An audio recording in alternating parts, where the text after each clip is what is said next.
ஆனா காசு கொடுத்தா நம்ம மக்கள் பாலியல் வன்கொடுமை பண்றவன், பொய் சொல்றவன், திருடுறவன், கஞ்சா விக்கிறவனுக்கு கூட ஓட்டு போடுவாங்க. சென்னையை சேர்ந்த வரலட்சுமி அப்படிங்கிறவங்க ஒரு கல்யாணத்துக்காக காஞ்சிபுரம் போயிருக்காங்க. அங்கிருந்து ரிட்டன் ஒரு பிரைவேட் பஸ்ல வந்து கோயம்பேட்ல இறங்கியிருக்காங்க.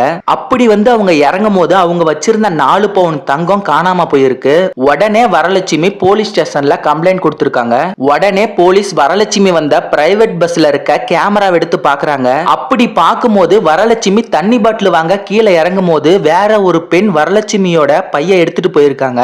அந்த பெண் யாருன்னா திருப்பத்தூர் மாவட்டம் நரியம்பட்டு ஊராட்சி மன்ற தலைவர் பாரதி. இந்த பாரதி திமுக கட்சியில இருக்காங்க. ஊராட்சி மன்ற தலைவர் போஸ்டிங்லாம் இவங்களுக்கு சைடு பிசினஸ். இவங்களுடைய முழு நேர வேலையே திருடுதான். இவங்க மேல பல திருட்டு கேஸ் இருந்திருக்கு. இவங்கள பல தடவை ரிமாண்ட் பண்ணிருக்காங்க. ஒவ்வொரு தடவை மாட்டிக்கும் போதும் பல வழக்கறிஞர்கள் வாதாடி இவங்களை வெளியே கொண்டு வந்திருக்காங்க. அடுத்த ஆட்சியில இவங்க எம்எல்ஏ ஆவறதுக்கு வாய்ப்பு இருக்கு. வாழ்த்துக்கள் மேடம்.